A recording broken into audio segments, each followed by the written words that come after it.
When did you last feel truly content? Not the happiness you broadcast to the world, but the quiet satisfaction that needs no audience, no validation, no proof. Most of us move too fast to even ask ourselves that question. Am I actually at peace? The ancient Stoics understood something we've forgotten. Contentment isn't discovered, it's constructed. And the tools for building it are simpler than you think. Today, you'll learn 5 Stoic practices that can fundamentally alter your daily experience. They require no perfection, no fortune, no extraordinary circumstances. Only the willingness to slow down, look inward, and finally reconcile with yourself. 2,000 years ago, thinkers like Marcus Aurelius, Seneca, and Epictetus pursued what we pursue today, a tranquil mind in a chaotic world. They believed contentment doesn't depend on external conditions, but on how we perceive them. Marcus Aurelius wrote that the quality of your life depends on the quality of your thoughts. That single idea can revolutionize how you exist. Because if contentment originates within, then you possess the power to shape it daily. You don't need to wait for better circumstances, the perfect relationship, or a stroke of luck. You can begin right now, exactly where you stand. Let's start. Practice 1. Value what you already possess.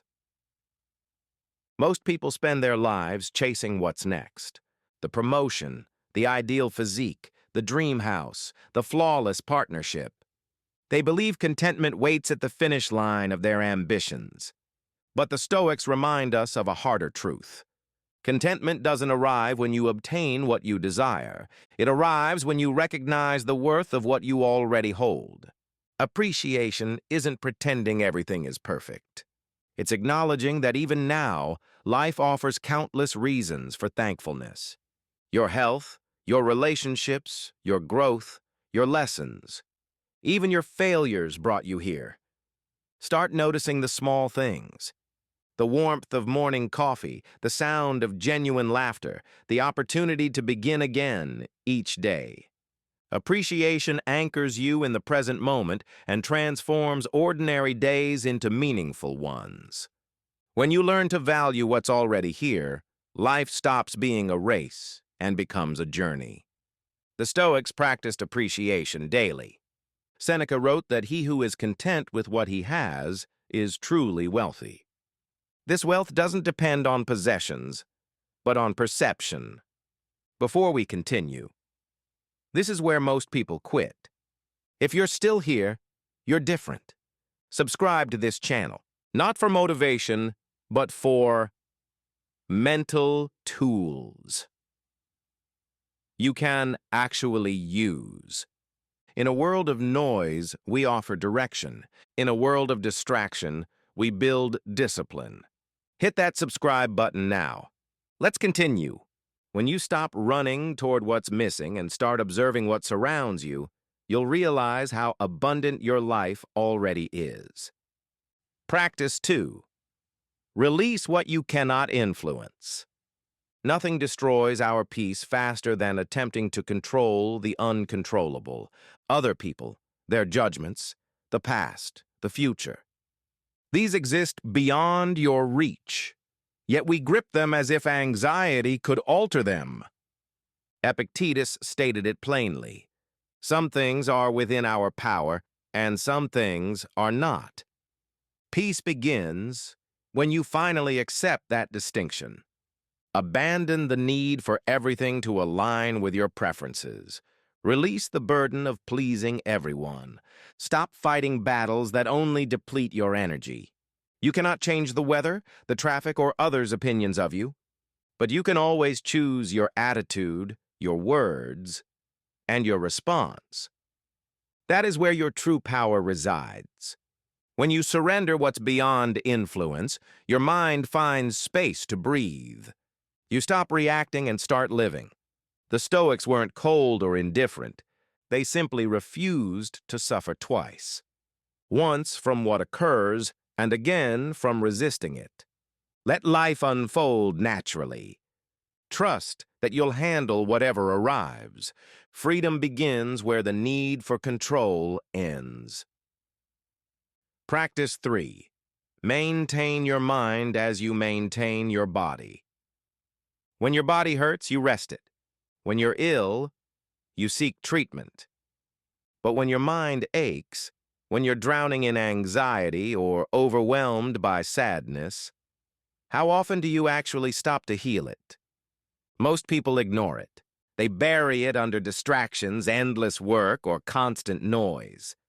But your mind is your dwelling place. And if that dwelling is chaotic, tense, or abandoned, nothing feels right. Treat your mind as something sacred. Give it silence and space. Nourish it with worthwhile ideas, meaningful conversations, and valuable content. Shield it from the endless noise of comparison and negativity. Practice mental maintenance daily.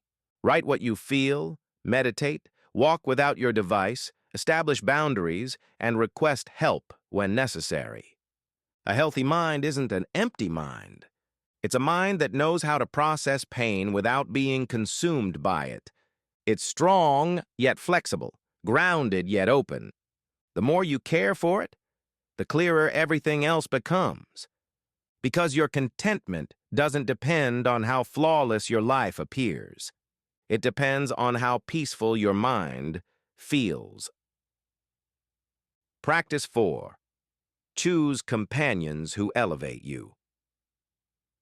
We often underestimate how profoundly others shape our inner state. Some people bring calm, inspiration, and strength. Others drain, confuse, and discourage. The Stoics valued friendship as a sacred bond. Marcus Aurelius wrote about selecting companions who embody virtue, not vanity. Be deliberate with your circle. Invest time with those who make you feel recognized, supported, and lighter. People who celebrate your progress, listen without judgment, and remind you that life can be gentle. And don't fear stepping back from those who consistently harm you, even if you care deeply for them. Walking away isn't cruelty, it's self-respect. The energy you absorb becomes the energy you radiate. If you remain around negativity long enough, it infiltrates you. But when you surround yourself with honesty, kindness, and purpose, you naturally rise. Contentment isn't just what happens inside you. It's also the atmosphere you cultivate around you. Protect it fiercely. Practice 5. Experience real moments, not just documented ones. We capture thousands of images but possess few genuine memories. We post everything but experience little. If there's no photograph, it feels like it never happened. But the Stoics would remind us of something crucial. The most meaningful moments are those that don't require sharing to hold value. Put your device down. Feel the sunlight on your skin without filming it. Watch a sunset with your eyes, not through a lens. Laugh without worrying about your appearance. Listen to someone fully without checking notifications. Life happens in the spaces between distractions. In the breath you take when you pause. In the warmth of an embrace. In the silence that follows a genuine smile. When you're fully present, time feels different. Colors appear brighter. Conversations run deeper. And even simple days become beautiful. Living real moments reconnects you with what truly matters. People, emotions, nature, yourself. Contentment isn't somewhere else. It's right here if you pay attention. The Stoics believed that peace comes from living in harmony with nature and reason. In our time, that means returning to presence. Remember, contentment isn't a perfect life. It's a conscious one. Now, take a deep breath. Consider these 5 practices as daily anchors. Appreciation, acceptance, mental care, connection, and presence. They don't transform life overnight, but they do transform how you move through it. Slowly, you begin to feel lighter, calmer, more whole. If this message resonated with you, support this work. Subscribe to Silent Forge.